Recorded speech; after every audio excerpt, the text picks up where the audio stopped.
This talk, Sturmer talk, on Sunday, the 9th of September, we're going to have a look at Tsu Tong Po and his poetry. Tsu Tong Po, his dates are 1037 to 1101. He was a poet of the Tang dynasty. Just a note about Chinese poetry. The main translations of Tsu Tong Po's poems, which we'll be looking at, is from a great book by David Hinton, who's a wonderful translator of Chinese poetry. His book is called The Classical Chinese Poetry, an anthology. The main part of it is from the previous dynasty, the Tang dynasty, which is 1618 to 907. The Tang dynasty was the golden age of Zen, where most of the great Chinese Zen masters taught in.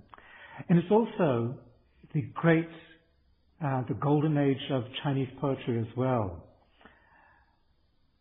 And many of the wonderful Chinese poets in the time were also Zen practitioners. So poetry and Zen were very much intertwined in the time. And many of the poets worked with Zen teachers. This is also true of Tsu Tong Po from the Sung dynasty, the next dynasty, which was 960 to 1279. He worked with a Zen teacher, and we'll have a look at his Enlightenment verse a little bit later on. So reading from David Hinton's introduction to Tsu Tong Po. He's traditionally considered the Sung dynasty's greatest poet and was no less renowned for his calligraphy. At times he was influential in government policies, but because he voiced often his criticisms, he spent most of his life in the provinces, including many years in especially arduous exile. He took his literary name, Tong Po, which means East Slope, from the site where he lived during one of his banishments. His mastery in poetics derived in part from a lifelong devotion to Chan, Zen Buddhism. For Chan's no mind allows a spontaneous and crystalline responsiveness to whatever experience one encounters. Nice sentence. Chan's no mind allows a spontaneous and crystalline responsiveness to whatever experience one encounters. Flowing like water, the poetry of Tsu Tong Po weaves together the empirical world and the consciousness of the poet to reveal the inner patterns of things. In other words, wilderness is not simply out there in the mountains and rivers.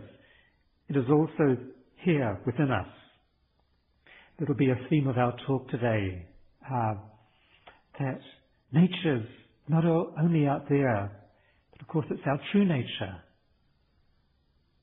what we turn towards in the Zen practice. David Hinton goes on and just putting Tsu Tong Po's poetry in context in the Sung dynasty. In comparison with the preceding centuries, the Sung period was strikingly modern in character. By Sung times, the Chinese had gotten off the floor and were sitting in chairs. They were reading printed books, drinking tea, carrying on at least part of their monetary transactions with paper money and experimenting with explosive weapons. Many of them lived in large cities. The main Sung capital, Kaifeng, was almost certainly the largest city in the world at that time. People traveled freely about the empire by boat, horse, carriage, and palanquin, over an elaborate system of roads and waterways. In their way of life, their values and their interests, the Sung people were in many respects far closer to modern Westerners than European men and women of the same time. That's why when we read classical Chinese poetry in good translations, it's really seems very fresh and modern to our ears. So we'll look at Tsu Tong Po's awakening verse, which Sensei read during one of her recent shows on the Heart Sutra. The title is Presented to Abbot Chang Sung of the East Forest Temple. This translation is by Burton Watson. Voices of the valley stream, his long, broad tongue, the colour of the hills, is it not his clean, pure body? Last night you mastered 84,000 verses. Another day, how will you explain them to others?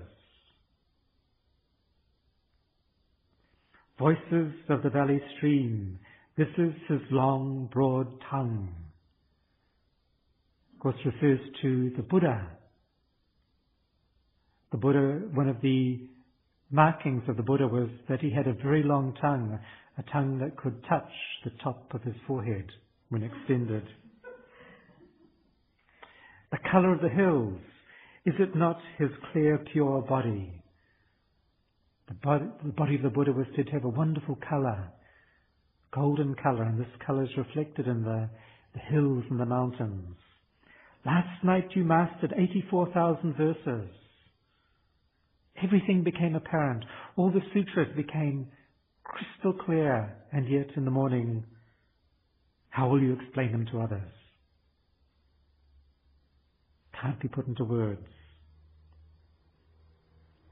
Just a bit of background. This poem is said to record Tsu Tong Po's enlightenment.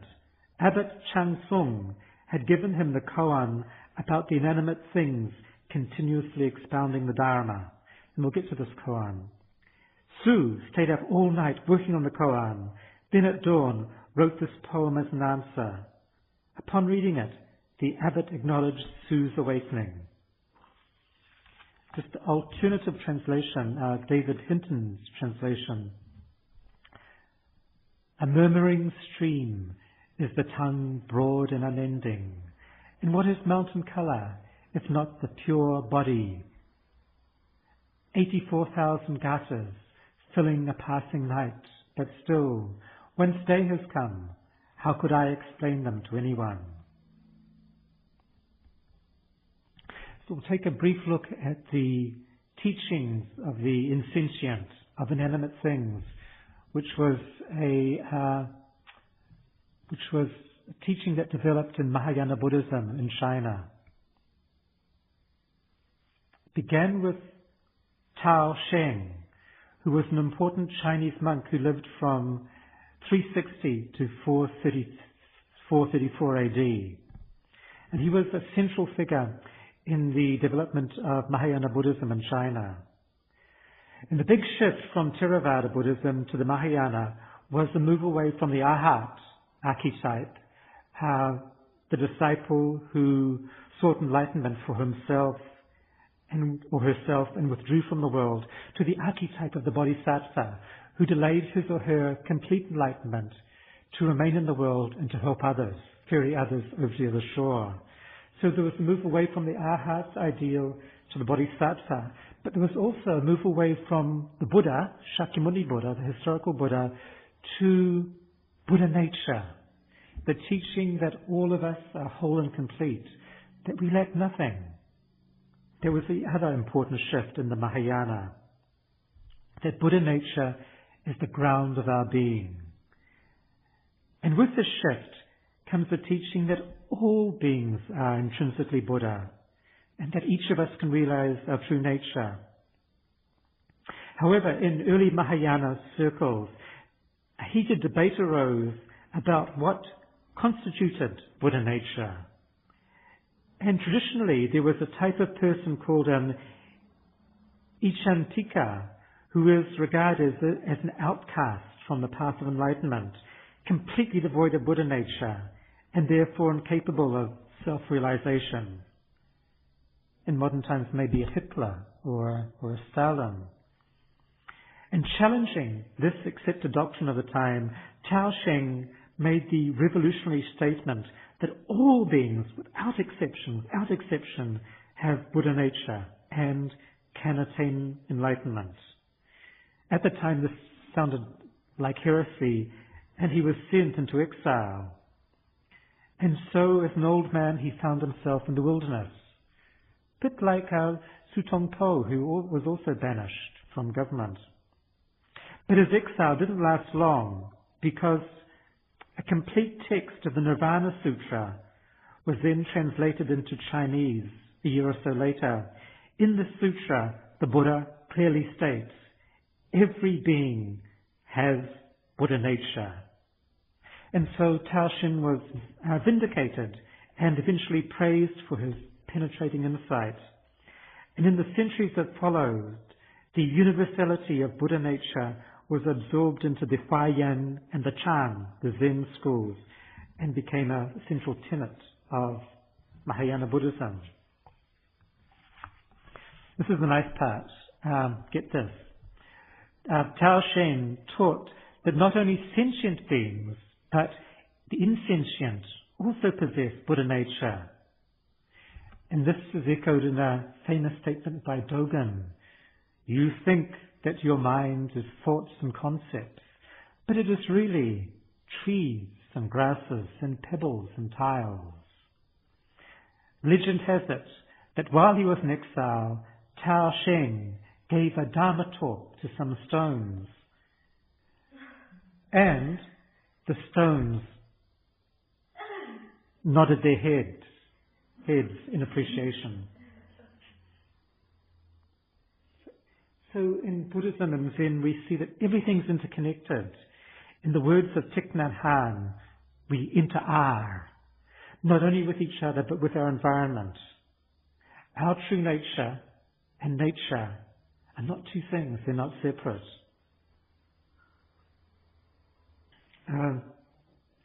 We won't go too long with this talk, because we have some work practice, some of us afterwards. But a week or so ago, I was asked by the New Zealand Haiku Society to pick my 10 favorite haiku for an online article. And one of the haiku that I picked was by Shiki, the great reformer of haiku at the end of the 19th century, beginning of the 20th century. He wrote this verse. They've cut down the willow. The kingfishers don't come anymore. They've cut down the willow. The kingfishers don't come anymore. It's a great ecological haiku. Our actions have repercussions. We're part of this web of human and animal and plant and mineral. We're all in this web together, and everything that we do has consequences. Thinking of this, last Sunday I went with a friend to Pukitutu Island, which is just south of Mangere Mountain. There's this long causeway that goes out to Pukitutu. Fascinating island. In 1863, the HMS Orpheus, sailing from Sydney, hit a sandbar near Watapu Beach, just at the head of the Manukau, and broke up. Of the 290 people on board, only 70 survived. It was one of the worst maritime disasters in New Zealand history. It was said that the local Maori tribe, the Tainui, blamed the disaster on the supernatural. This is the Western account of it. And on the western point of Pukitutu Island, looking straight out to Watapu and the head of Manukau Harbour, grew a sacred pururi tree. The day before the disaster, the tree was felled by a settler and used for fence posts. And the wreck was therefore blamed on a violation of tapu. And from a Buddhist perspective, there's nothing supernatural about this. It's entirely natural. This great sacred tree, the pururi, was cut down. A day later, there was this terrible maritime disaster. From Buddhist perspective, it's part of the unfathomable working of karma, cause and effect. We can ask, where is the dividing line between humans and animals? Or between humans and trees and grasses? Or between humans and rocks and mountains? We're also mineral beings, as well as being sentient beings of consciousness. We're mineral beings as well, carbon beings. Andy Goldworthy says, the great sculptor, contemporary sculptor says, the reason why the stone is red is its iron content, which is also why our blood is red, because of iron.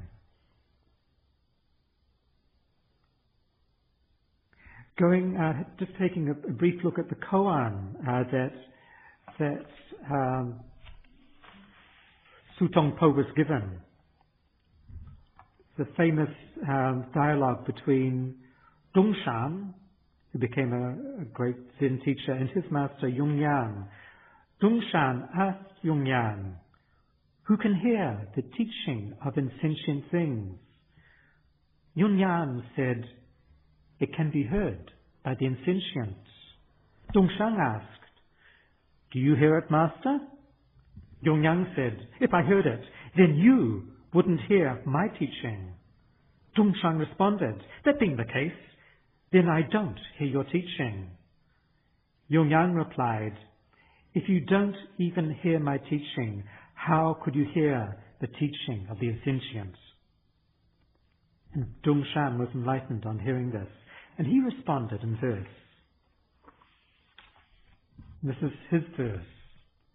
Wonderful, wonderful. The teaching of the insentient are inconceivable. If you listen with your ears, you won't understand. When you hear with your eyes, then you'll know. If you listen with your ears, you won't understand. When you hear with your eyes, then you'll know. When you hear with the eyes and see with the ears, your whole body is involved. It's not a matter of intellectual understanding, but of direct experience. We have to appreciate nature and our own true nature of our whole body. There's a poem by 20th century Japanese haiku poet and priest Santoka that points to the deep affinity that we can feel with inanimate things, with ancient rocks and mountains. For many years, this verse appeared on the cover of Moon Mind Circle, which is the Sydney Zen Centre's magazine. It goes like this. This is the translation by R.H. Blythe, early translator of haiku into English. Here is the stone, drenched with rain, that points the way. Here is the stone, drenched with rain, that points the way. It's a wonderful verse, in Blythe's translation at least. This ancient stone that endures. We can take real solace from mountains and great rocks, the way they endure through the centuries. Steadfast. Like that we can take encouragement in our practice that we too have to endure whatever life throws up for us. Just persevere, just continue. However, this translation may be a touch romantic. R.H. Blythe tended to overemphasize the connection between haiku and Zen. Burton Watson provides a more accurate translation. It's like this is his translation. Wet to the skin, the stone here, pointing out the path. It's actually, we know because of the travel diary he wrote, it was actually the poet Santoka who was drenched with rain, not the stone, and he was feeling rather sorry for himself. when he wrote the verse. Wet to the skin, the stone here, pointing out the path. So I'd just like to now, for the remainder of the talk, read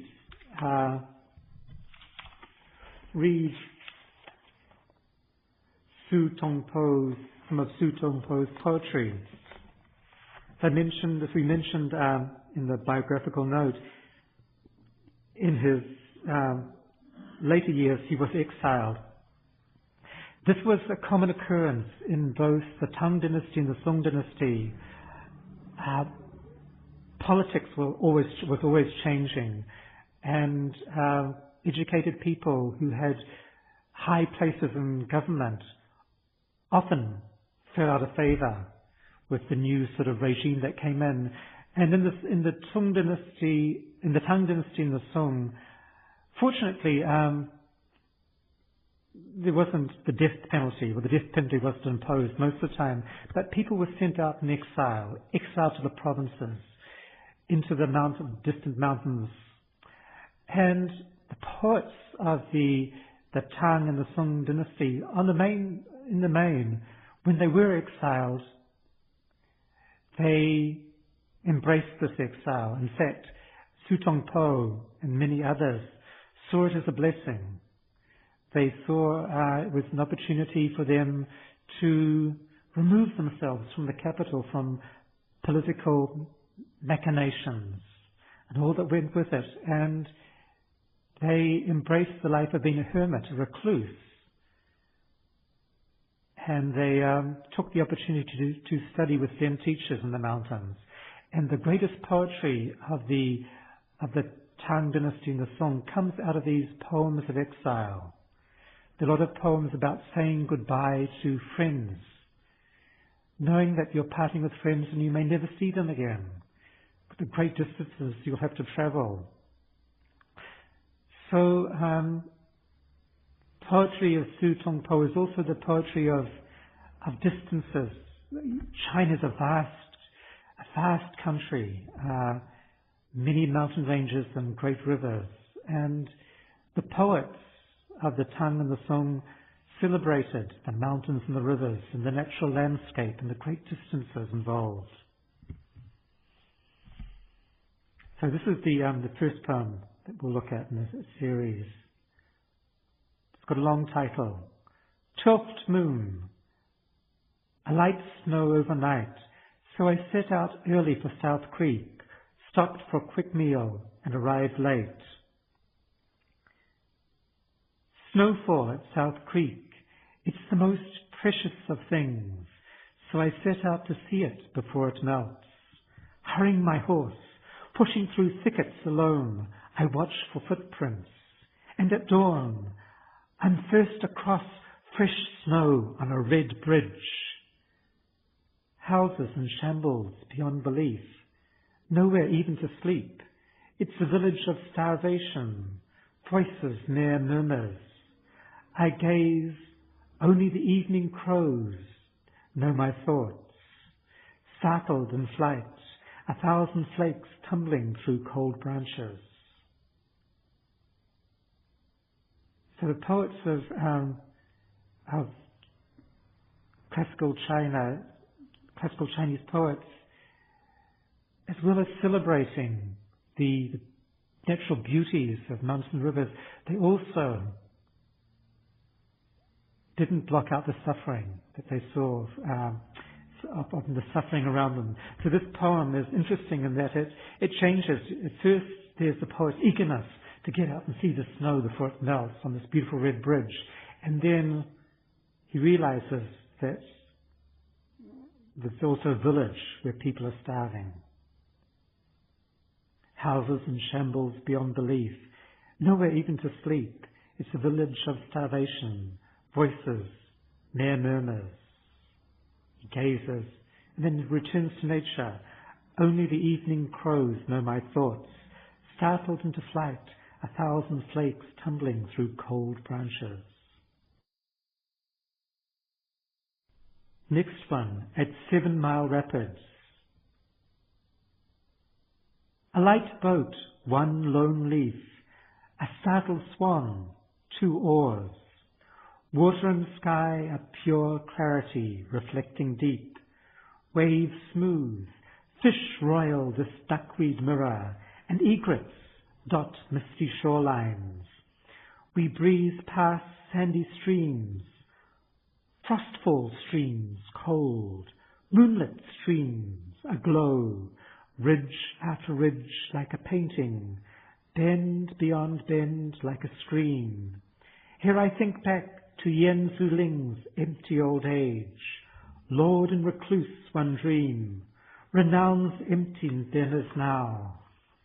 Just mountains stretching away, cloud mountain erratic, dawn mountain green. Yi Tzu Ling was an official who disappeared into the mountains and lived as a recluse farmer. Get the sense of that landscape unfolding, just as in a Chinese painting. Another one, Midsummer Festival, wandering up as far as the monastery. I was going wherever I happened to go, giving myself over to whatever I met, when incense drew my recluse steps to mats spread open and pure, tea poured. Light rain delayed my return, quiet mystery outside windows still lovelier, bold dome summits blocking out sun, grasses and trees turned shadowy green. Climbing quickly to the highest shrine, I gazed out across whole Buddha realms, city walls radiant beneath Helmet Peak, and cloudy skies adrift in Tremor Lake. Such joy in all this depth and clarity, such freedom in wide open mountains. My recluse search kept on after dusk. Cook smoke rose above distant villages. Back home now, this day held in my mind shines bright and clear. I can't sleep, and those monks are sitting awake too, sharing a lamp's light and charmed stillness in Zen meditation. So it's about a poem of him going to a monastery in the daytime, being served tea, sitting with the monks, and then returning home, and at night realizing that if he can't sleep, that up in the mountain in the monastery the monks are meditating. It finds the meditation. Inscribed on a wall at Thatch Hut Mountains, West Forest Monastery. Seen from one side, it's a ridgeline. From another, it's a peak. Distant or near, high or low, it never looks the same twice. But if I just can't recognize that Hutch Mountain's true face, here's why. I am myself at the very center of this mountain.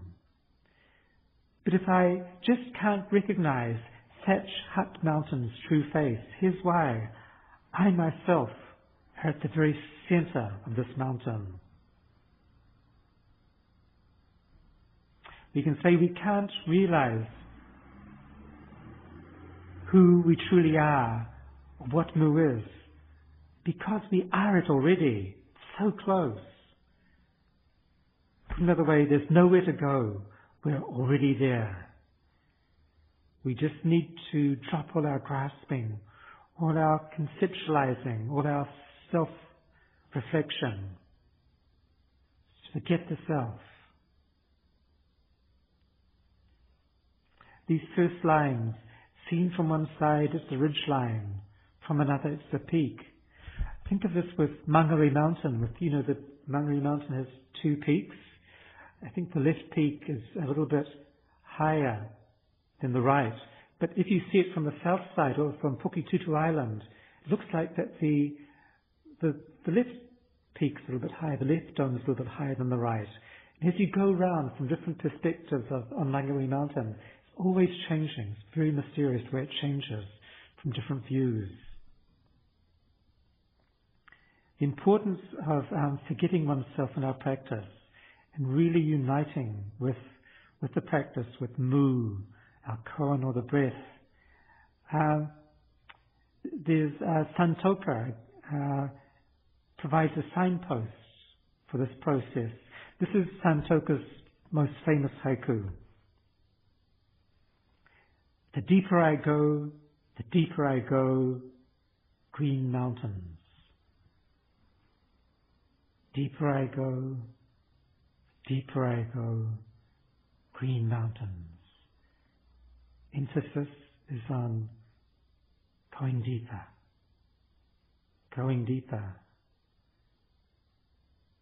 becoming one with the mountain. No difference. The further we go on the path, the more we become the mountain. Dogen said, although mountains seem to belong to the country, they really belong to those who love them. Last poem by Tsu Tong Po. Title, When Yu Ko Painted Bamboo. When Yu Ko painted bamboo, he saw bamboo only, never people. Did I say he saw no people? So rapt he forgot even himself. He himself became bamboo, putting out fresh growth endlessly. When Yu Ko painted bamboo, he saw bamboo only, never people. Did I say he saw no people? So rapt he forgot even himself. He himself became bamboo, putting out fresh growth endlessly. Famous words of Basho for his disciples of haiku.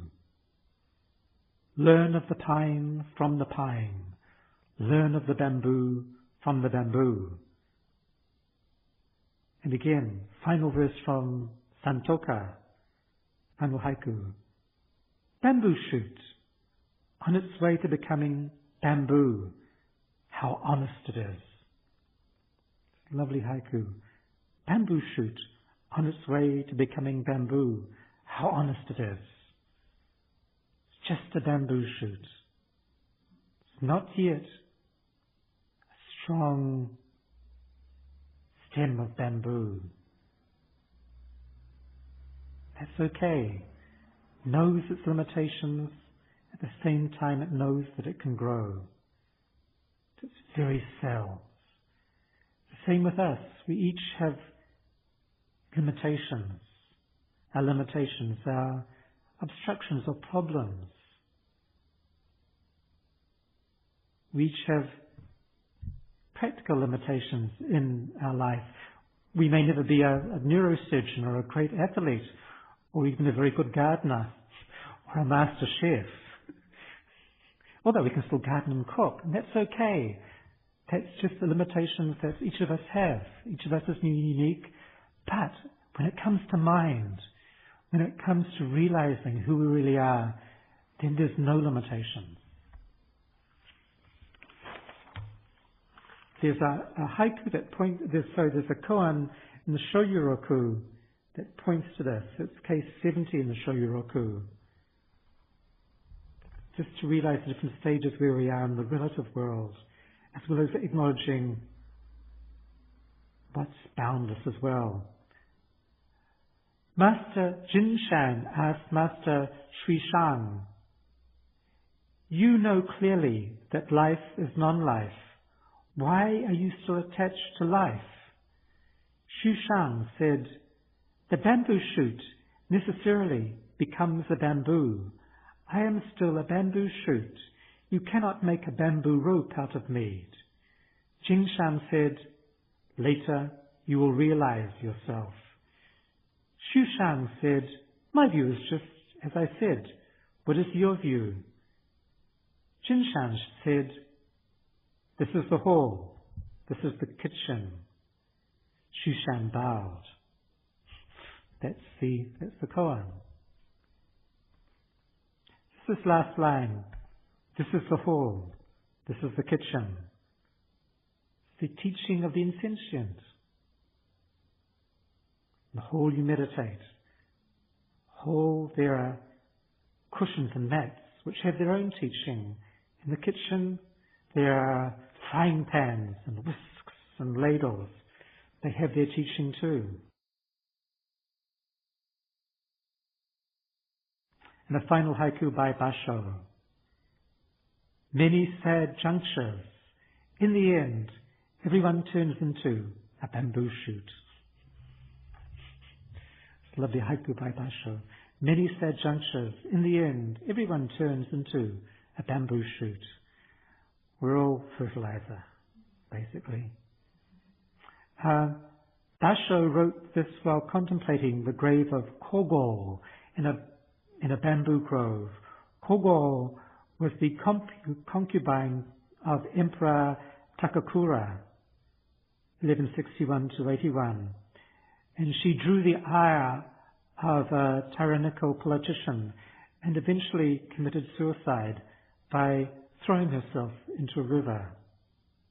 And the word fushi, juncture, in many sad junctures, originally meant a node on a stem, just so you have these nodes on a bamboo stem, but it later came to be used figuratively for designating any distinctive point in time and space. Many sad junctures. In the end, everyone turns into a bamboo shoot. We'll stop here and recite the 4 vows.